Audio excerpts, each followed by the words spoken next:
to another episode of We Don't Die, where my goal is to give you evidence that although our bodies will disappear, we survive physical death. When we aren't afraid of death, we are less afraid of life. From these episodes, I aim for all of us to take more risks in our lives, go after our dreams, have great relationships, and some fun in the process. I'm your host, Sandra Champlain, author of the international bestseller, We Don't Die, A Skeptic's Discovery of Life After Death.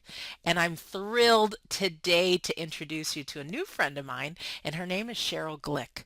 And the way I found out about the phenomenal Cheryl is I was asked to be on her radio show, which is called Healing from Within. So in just matter of moments, I knew I loved this lady and that you guys had to meet her. Cheryl is a certified Reiki master teacher. She's an energy healer and she's a spiritual medium. Cheryl's out to help heal and inspire people that are suffering from illnesses, people experiencing grief over the death of a loved one, or other seemingly insurmountable challenges that our lives present.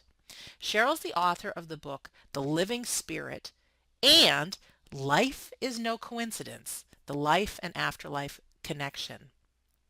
And I was also overcome with emotion when I read that she's been a long time hospice volunteer. You may have heard me say that my dad spent some time in hospice, and it's a very special kind of person that works with people in hospice. So Cheryl Glick, welcome to We Don't Die Radio. Well, hello, Sandra, and I'm Hello. so happy to be here. I'm happy to hear your voice. And as everybody knows, I'm coming from Massachusetts. Well, you may not know that. This might be your first episode, but I live just north of Boston, and it's a bright, sunshiny day.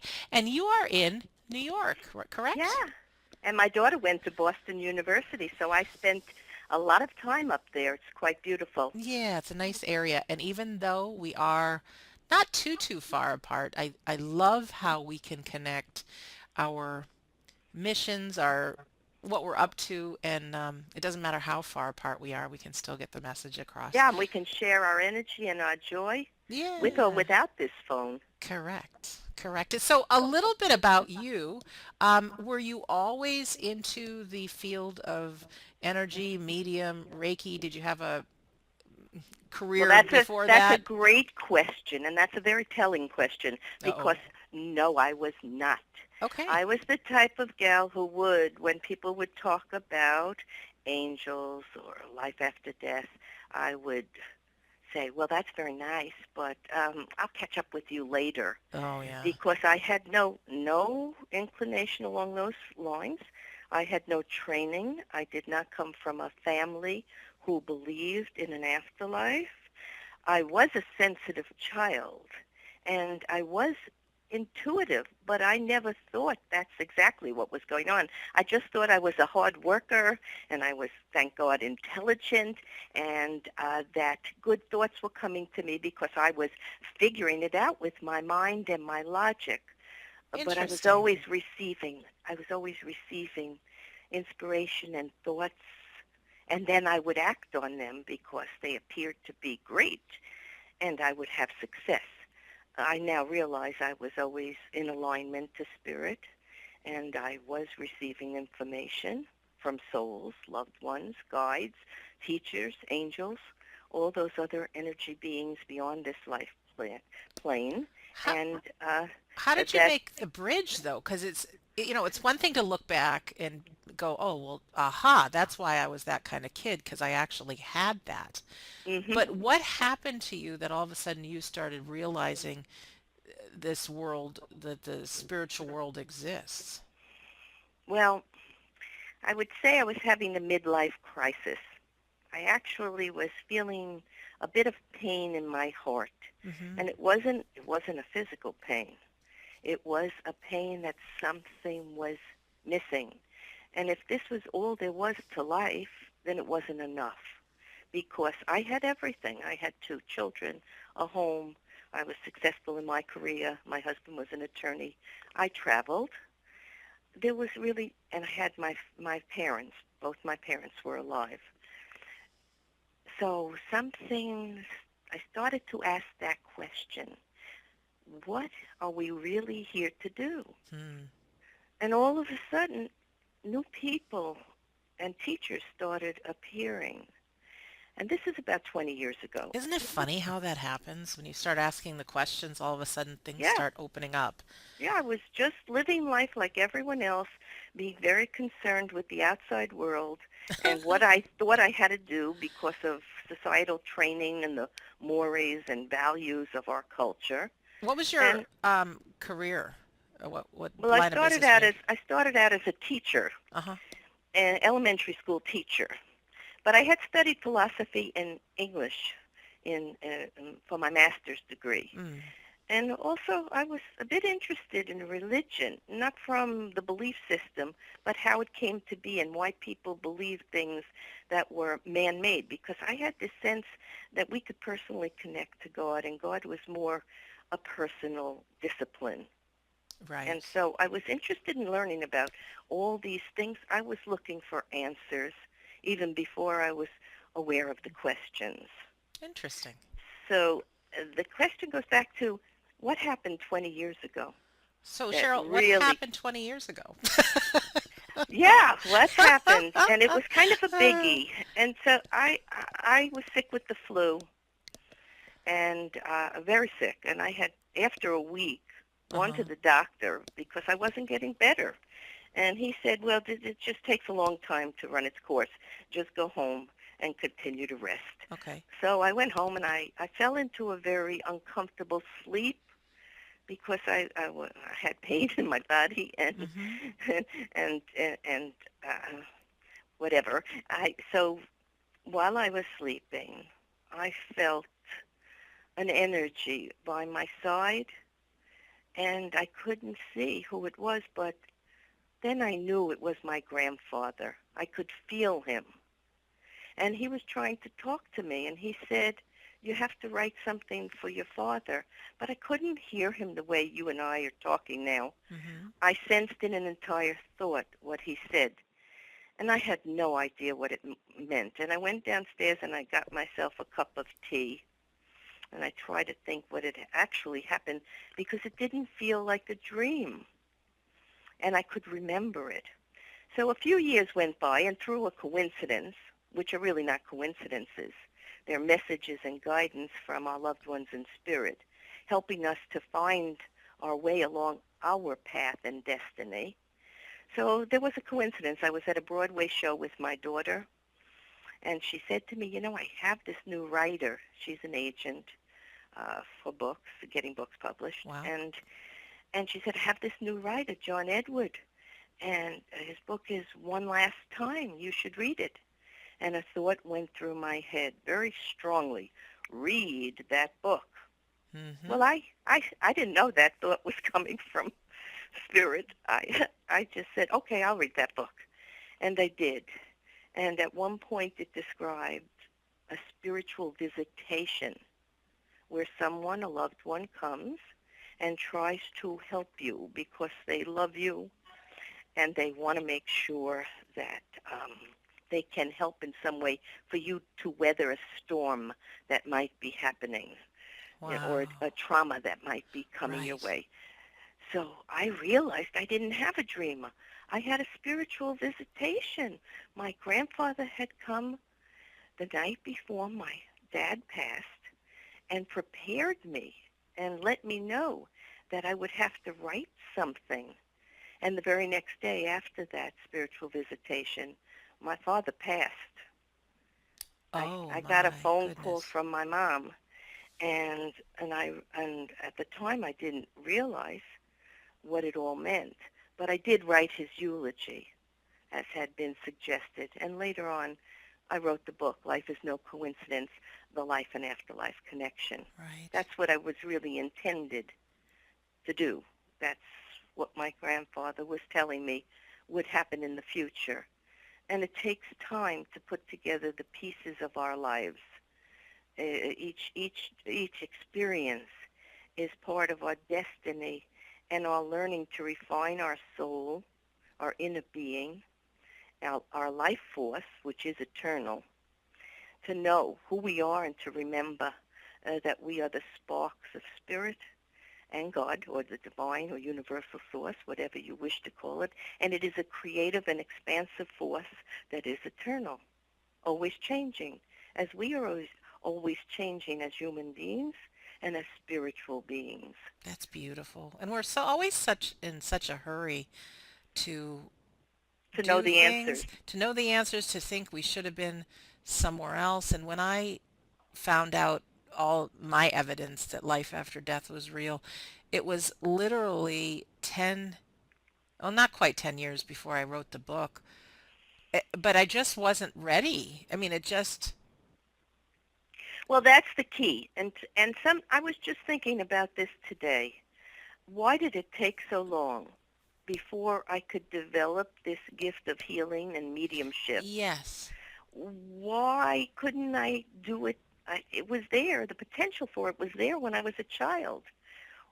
But I realize, and everyone out there listening should realize too, everything that's happening to us is part of a plan to overcome karma from past life experiences, and there are past lives, or reincarnation, which is a thought that has been around as long as time has been around. Yes. Because people sense within themselves that one life is not long enough for the soul to experience and enjoy the physical world, nor is it long enough to continue to expand and become more and more of a divine, loving, and compassionate and eternal source.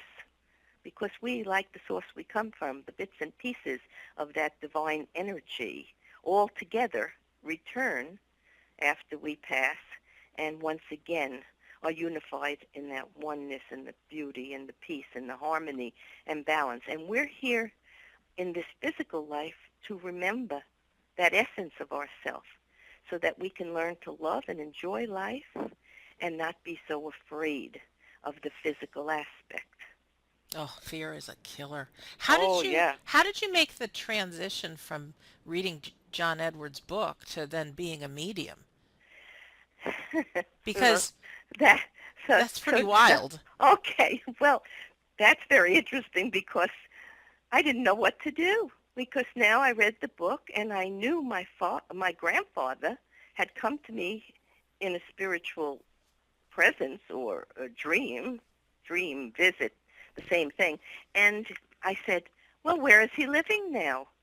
How did he come to me this time? Never before in 35 years, but now. And how can I talk to him again or anyone else in spirit for that matter? What does this all mean? And I was off on a journey. Hmm. This was a journey to understand spiritual communication, to understand energy, to understand what our true life force was, which is our soul, our essence, our life force, this energy, which comes from the divine or spirit or source, and at the time of birth into a physical realm, it connects. So we are two things. We are this spiritual energy or force that is eternal, and we are this physical being which is mortal, Yes, temporary. temporary, a place for us to call home while we explore our inner being or our soul. And I didn't know this. I didn't know this. Even when I had that dream with my grandfather telling me I must write something for my father, I really couldn't put it together. So all right, I had to meet John Edward because I didn't know any mediums and I didn't know anyone who could help me start to explore this. And Right. I started to go to libraries and bookstores and start to read, but it wasn't enough. I really needed a teacher. Well, I had a girl who was my dental hygienist. Her name was Janet, and I went to her after my mother passed. So this is six years after my father passed, Hmm. and I had that dream. It was 6 years, and I went to Janet and I said, my mother just passed. I haven't really been able to do everything you like me to do with my teeth, and No, with my teeth. That's funny. you Okay. know, I really couldn't do all this because I've been very busy. Right. And my mother was also in hospice Hmm. at the end, so I saw how well she was cared for, and that's why I eventually did hospice volunteer work. It's to a develop beautiful my thing. mediumship and also to Oh, help other people who were so afraid of dying, because I sure. knew now there was no death. There was just a transformation, transition to another form of life. So I was no longer afraid. And we go back to, so Janet, I told her that my mother had just passed. And I said, and then she said to me, well, my mother passed when I was 19. And I couldn't fathom losing a parent so young because I No. had been fortunate enough to have my parent longer. So I said, Janet, there's a book you can read that will make you feel much better. And I said, One Last Time by John Edward. And she laughed and she said, I grew up in the same town with him. I've been to him for readings many times. And Aha. with that, she took out a pad and she wrote down the phone number, and she said, on the first Monday of any month, you can try to get through this way. Well, it took me 2 months to get through. And then there was a voice message, and they said, well, send in $25, and you can be on our mailing list and receive information. Well, that was a start, so I Hmm. did that. And the first newsletter that came into me had a story of Cheryl with her grandfather. I said, I must be on the right track. Sounds similar to my story. Definitely. And then the next newsletter that came in was advertising a spiritual week in Barbados, a psychic spiritual development week. Wow. And I had been told by a medium at Christmas time, right after my mom had passed, that I would be going on a trip with another woman in May. And I had said to this medium, I don't think so because I just lost my mother and I had to cancel a trip to Italy and I don't think I'm going away for a while. And sure enough, when I saw that Spiritual Week in May in Barbados with John Edward and a host of other mediums, I knew I had to go.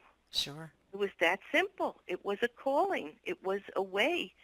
I don't know if at that time I saw it that way or I just wanted to Hmm. go because I was curious.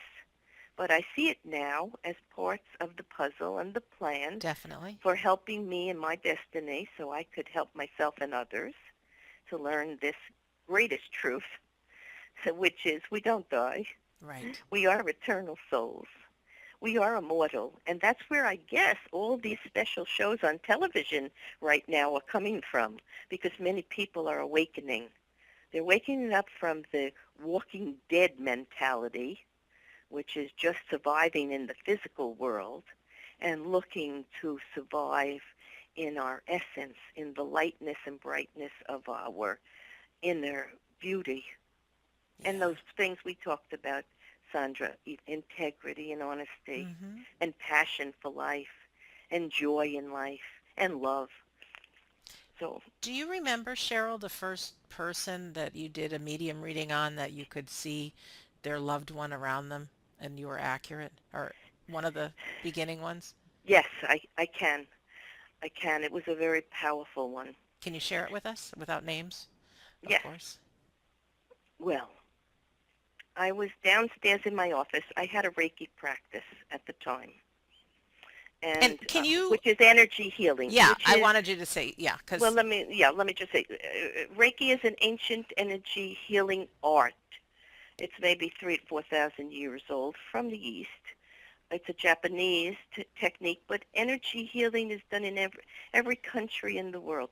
Sometimes it's called spiritual healing. hmm, It is a way for a practitioner who has been attuned to this higher energy or spirit to transfer or download this intelligent, loving energy of source through their body and transmit it to another person to help the other person release blockages or any thought patterns that might be holding them back from reaching their full potential or the reason they were born, the hmm, reason their spirit came here to have a physical life. So I had just started in my practice, and I was starting to get messages for people while I did the energy healing. And then, of course, I was in a developmental group with a teacher of mine for a couple of years, which helped me further develop my clairvoyance and my clairsentience and my clairaudience and I do get messages in many different ways, not always the same way. Different. It's always different. So there was a man standing there, and one of the girls who worked at the desk said to him, "You should go to Cheryl." He had just lost his son. Oh boy. His son was 23 years old. And she said, "You should have a Reiki healing session." And with that, he booked an appointment. And I said, "Oh, wow, this is going to be hard," because he had just lost his son. Sure. It had just happened. And I was told by other mediums it's good to wait a little while till people have gone through the grief process because they won't be receptive to hearing what you have to say. Mm. So I did the reading before he came. And then What do you mean you did the reading before he came? well, he arranged an appointment. And before he came, sat in meditation Okay. and mentioned his name, and then downloaded whatever information came.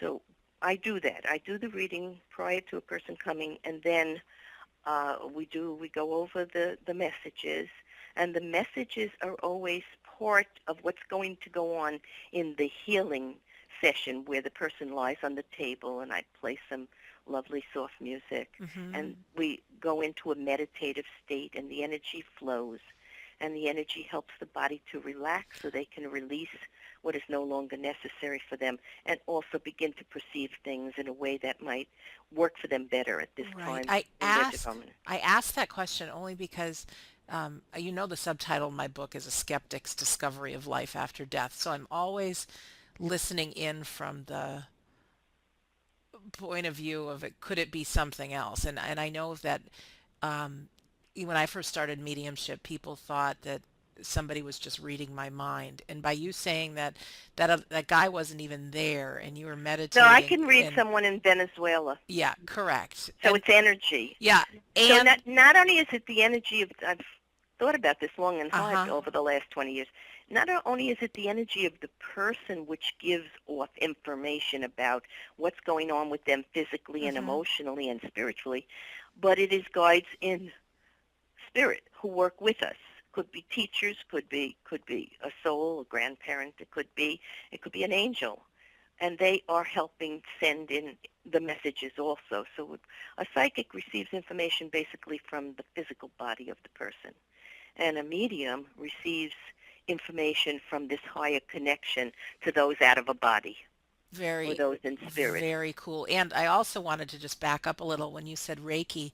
I remember years ago I had gotten an all day spa retreat thing, and I could pick from all these different massages I wanted to get. And I wanted something, and the lady wasn't available, but they said, we can put you in Reiki. And I said, what the heck is that? And and they described it kind of similar to you, and this was long before my book, or I was into this, and I thought, yeah, right. And so I didn't go in with any intention except for let me see what the heck this is. And I just want to share because I don't know what like physically happened within me, but I knew that at one point I had my eyes closed and this woman's hands were over my belly, Hmm. and I opened my eyes because I thought she had some kind of a hot pad or something. And it was so hot that I was going to ask her to turn it down because it Yeah. was uncomfortable. Your body was releasing But all she energy. had was her hands over me. And Well, let it's me like, tell you that. This is oh, really so then funny. I knew Reiki was something, I mean, it was in that moment that I'm like, Otherworldly. there's something here. One time I was working on a person. Also, it was at the beginning when I first started my practice. And I simply put my hands at the side of the woman's head. Not touching, Hmm. at the side of her head. And she also opened her eyes, and she was angry. And she said to me, "What do you have in your hands that are vibrating like that?" Yeah, And I said, "That is your energy, it's just trying to relax and amazing. open up and release." And when she saw nothing was in my hands, she was able to Sure. try again. But yeah, people want explanations. Oh, but it How can helps. this But happen? it I helped I me. myself didn't understand how it could But happen. I don't need to understand, but what did help me is that I knew there was something more than meets the eye. Yes. So go back to your story now. So you're All right. meditating So this before man the came man to came. me. Yep. All right. His son had just died. All right. And the first thing I said to him was, "Your son was with two other guys, boys. To me, they were boys in a car near the water." And he said, "That's how he died, in a car with two of his friends by the water."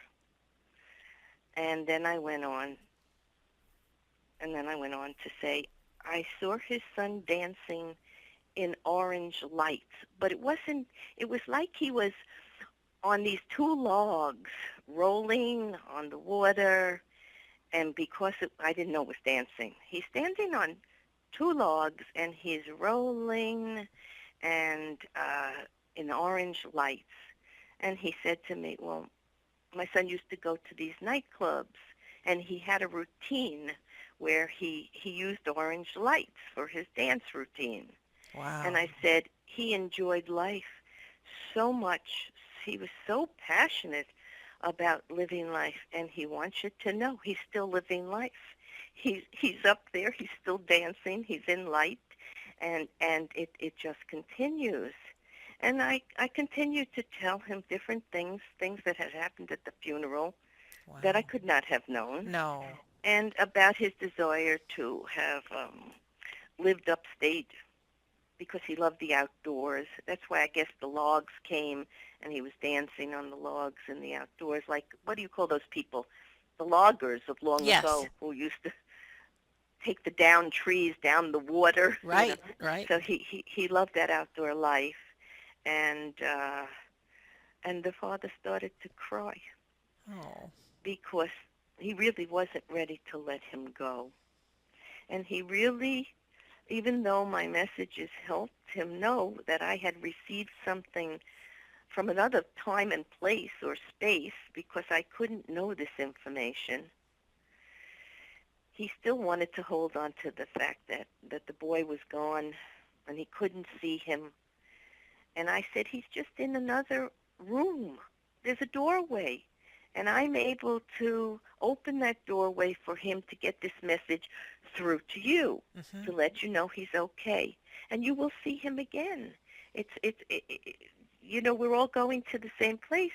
And it doesn't matter what time we leave this life, whether young or old, if we have accomplished our mission, whatever that was, whether it was to experience greater love or to help another human being through an illness or to share a story in a book, whatever we chose to come to this life to do, when that happens, we have completed our mission. And and I think on one level he understood it, but on another level he just was angry and he wanted his son to be here in the physical world. Oh yeah. Well, grief does that no matter what we believe. And I don't want to put words in your mouth, but even though I believed in life after death and I had done all the research, when my dad died, it just pulled the rug from underneath me and tore me apart. It's like we suffer from Sandra, that. were you when your dad died? Were you aware of all these things we're talking about, or was it before I was you aware became? I was aware of it. But You see, when my dad died 20 years ago, I wasn't aware of it, mm, and I fell down on the floor crying when I received the call. Remember, I was sick with the flu, yes. and the call came in, and I remember my son standing there with a shocked look on his face. And then later when he walked by me, he was about 13, I guess, and he said, "Mom, be strong," because that's Right. what boys are taught to do Sure. in the sense that he saw me, and he never saw me fall down on the floor and cry. No. And my dad was sick for a long time. I knew it would come one day, but I was not as aware of the afterlife as I am, of course, now. And it came as a shock because I think no matter what time it comes, It is a shock that It something, a vital is. force in your life is not on this earth any And longer. even though I believed in life after death, like I forgot about all that when Yes, he died. yes. Our bodies have to grieve. We go through this withdrawal process. It's extremely painful, but it is normal. But I do believe that when we believe in life after death, it's a tool that can help us get us through the grieving process Much faster. faster. Yes. Yes, But there's absolutely, no much turning faster. off grief, and there's no, um, Well, you just pointed something out that was very important for our what? listeners to hear. It is the body that goes through that immense grieving process. The soul already knows Yes. the freedom and the truth of where that loved one is. And that's what helps to balance and bring us back from that pit of sadness, which is not good for us. Because these extreme emotions, if we stay in them too long, we cause a disruption to the energy system of our body, the chakra system, which is as important as the physical organs and body parts and blood system and digestive system. The Hmm. energy system or chakras that support life on this planet are damaged also by extreme emotions. So what we want to do is be like children. We want to have these emotions and we want to flow through them and move through them as quickly as possible without holding these thoughts in our mind or ego thoughts and going over them over and over again and expanding them into a way of thinking that becomes a belief or a reality. So we want to feel the emotion. We want to allow ourselves to move through it, but we want to do it as quickly as possible and not hold on to it and make it a way of life. Now, I've had people come to me for readings over and over again, and they cannot let go of their feeling of being connected to the person who's not Right. here and their anger and anguish. Now, it's their soul and thought process that needs to change. In a way, it has nothing to do after a while with the person who has passed. It is them making themselves a victim and blaming the world for what has happened instead of taking responsibility as a soul, an eternal energy source and force who can create what they need with love and compassion and a good heart and let go of that other, I'm going to call it nonsense because it's the chatter of the mind, right? Well, the It's thing, that ego chatter of the mind going on and on and on, building us up into a dramatic state of believing something which is only an illusion, yeah, not Cheryl, real at all. it's interesting because right now, presently, I'm not experiencing grief. But if I was, and I just heard you say that, I might get really pissed off. Pardon the word. Oh, yeah. Because how can you say that? You don't know what I'm talking about. How can I turn it off? And if anyone right now is experiencing grief, first of all, our condolences with you. I mean, it is the most painful thing ever. Something that Cheryl teaches and that I teach, and I have, if you go to survivegrief.com, I have a 70-minute audio just about grief. There's something when, and then I know Cheryl's got tools as well. I'll connect you with her websites and things as well. But when you understand what's going on in your body and mind, you understand, like I said, grief is very, very painful, but there's parts of it that are very normal. Thoughts of guilt, anger, rage, Hmm. repeating things over in your mind over and over and over, denial, thinking you see somebody that's passed away even though they're gone. There's so many things, even as far as what we think. And the reason I want to give everybody that information is once you all of a sudden read that this happens, you're going to be prone to thinking a guilty thought over and over and over. These different things it'll give you a little freedom that that's not me. There's nothing wrong with me. My body is going through this natural process. And it's at that moment when you can understand that this is the ride you're on and not a Yes, pleasant but one. but Sandra, there comes a time when we need to let go. Oh no, I'm 100% with you. What I wanted to say is when you can understand what's normal, then you can say I need to let go of it. I'm not going to be trapped in Right. this and I'm That's not going what, to be a victim yeah. of it. That's what I meant to say. Yeah, it makes me very sad, Yeah. actually, when I see how sometimes how much help is offered to a person from different members and different practitioners, psychologists, psychiatrists, Yeah. energy practitioners, mediums, all working to support a person in understanding who they are as an energy being, an eternal being, and a physical being, and allowing them to spend the time they have in life joyfully after they go through the grieving process. Right. But it is, we do not want it to become a way of life. And I think We, there's people like you and me, and we joined arms with a whole bunch of other people hmm that, and I say this playfully, whether you believe in God, the universe, whatever, that the powers that be came together and said, "Hey, folks, listen, it's time. Everybody, there's so much pain on planet Earth. It's time for us to let them know who they really are." And so we have those of us who are out here sharing, trying to make a difference, having help people heal, and ultimately, it's not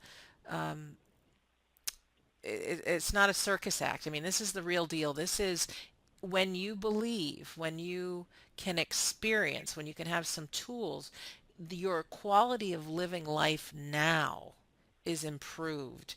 The joy, the fun, yes, there's going to be tough times as well, but putting it all into perspective and having a great life. I mean, Cheryl, I'm sure you agree from your experiences.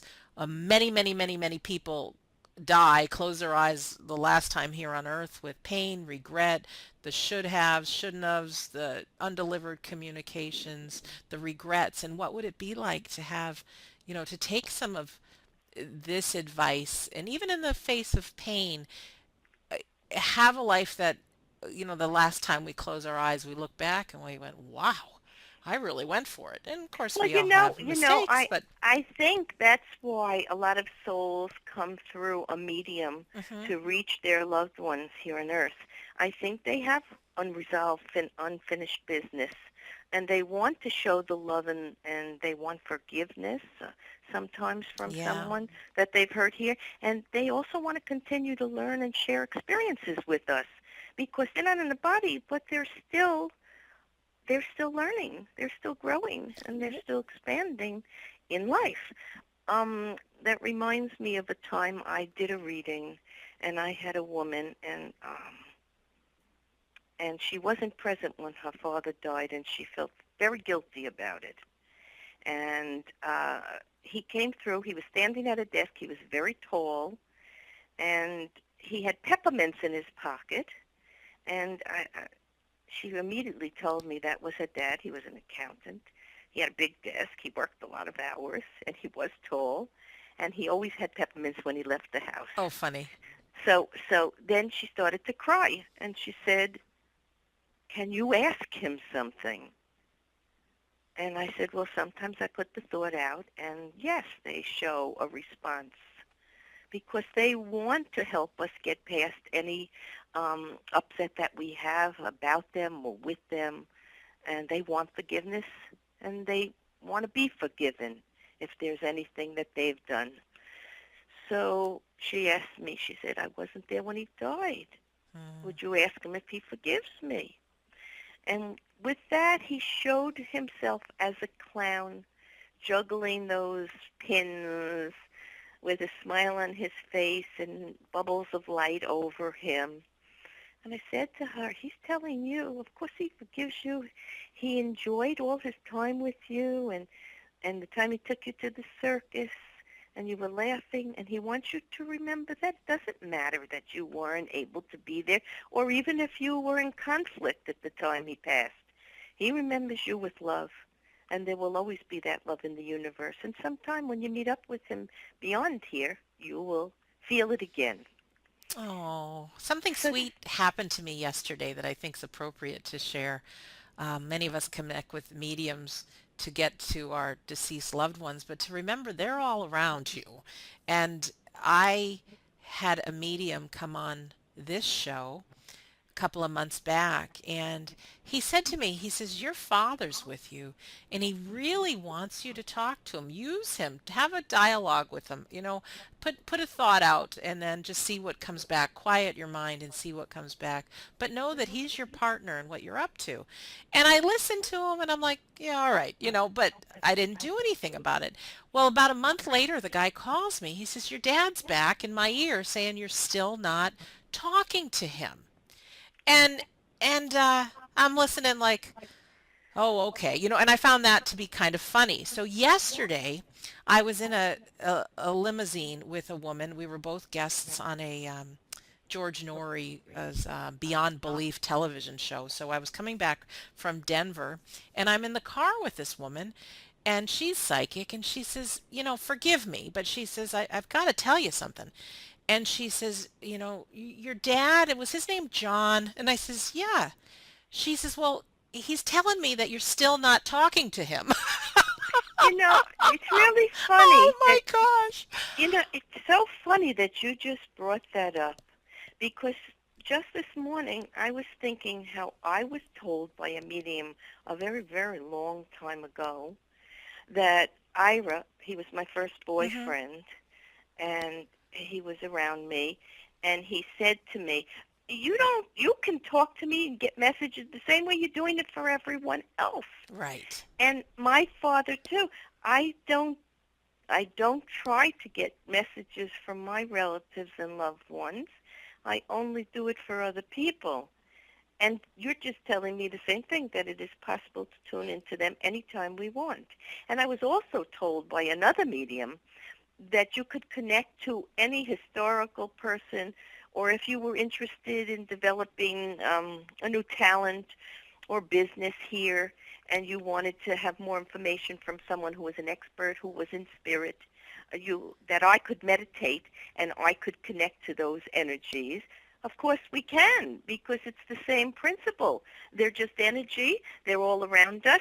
And if we tap into them with questions and with intent to learn something, they'll be available to us. I have a deep question for you, girlfriend. Yep. Okay, so I want to connect with Albert Einstein, say. You can do it. But what if he's already reincarnated and he's come back? You can still do it, because I have discovered this, that I believe that the past, present, and future are all swirling energy happening at the same time. There is no time and space beyond here. So while we're in this physical moment, you and I talking, the future and the past still exist.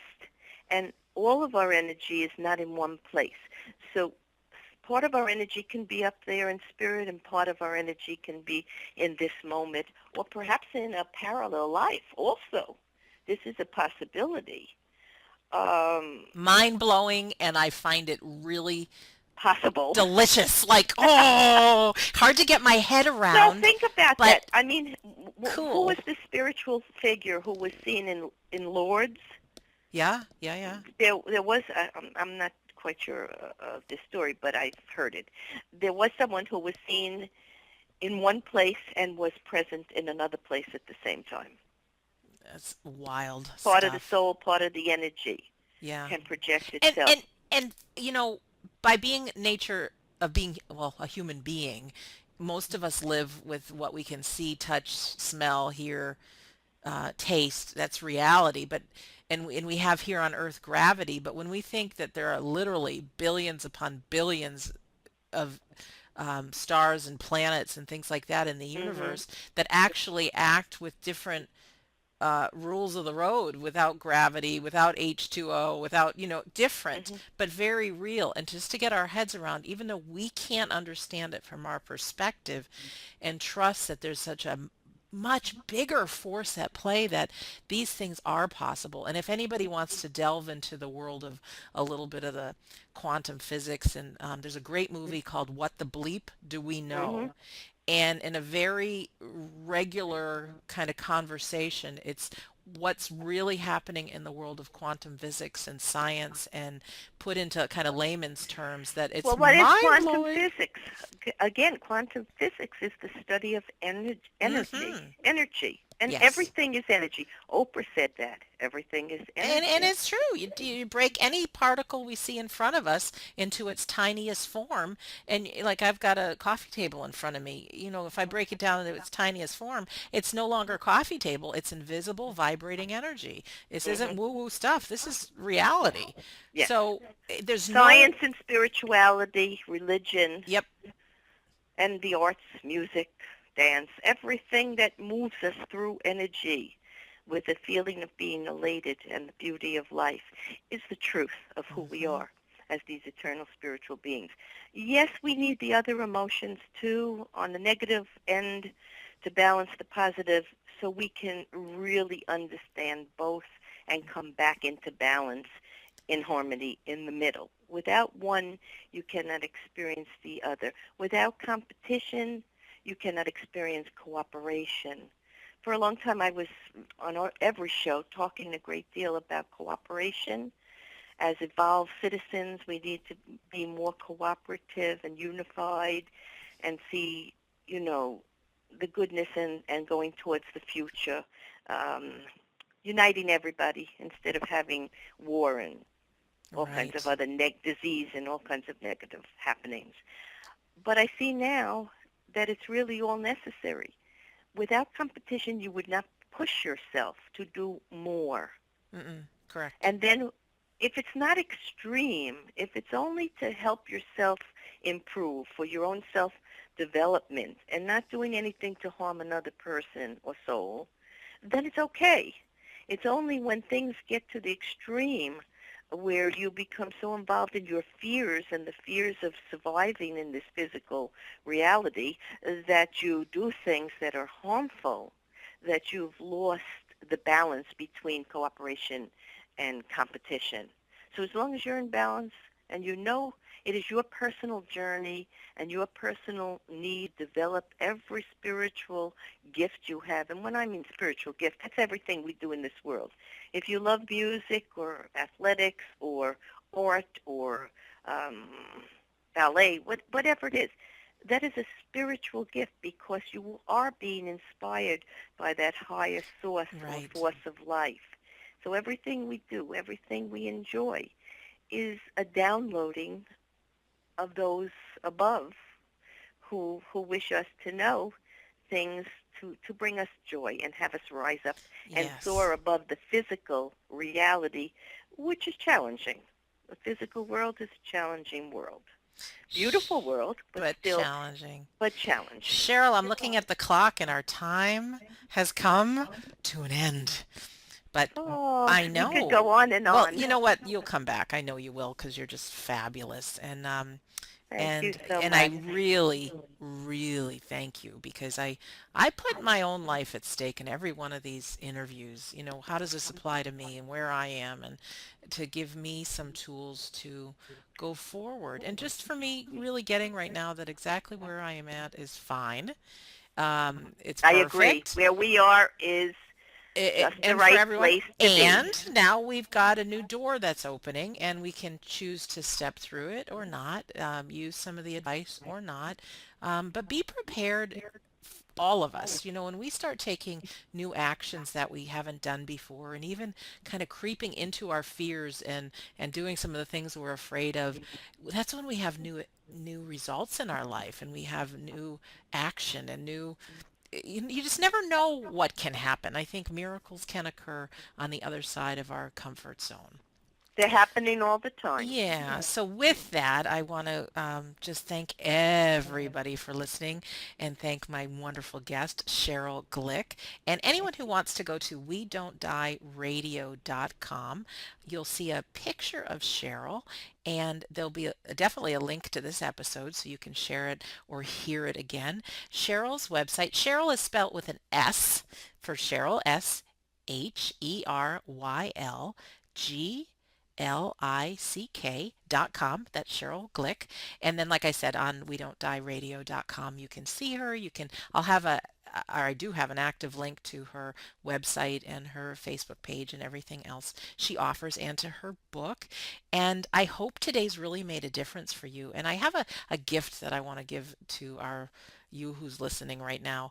Um, if you want a copy of my book, We Don't Die, which really goes into great detail on grief, on all the life after death stuff that I've done, that no one's ever interviewed me on all of it because it would take a little long time to listen or read.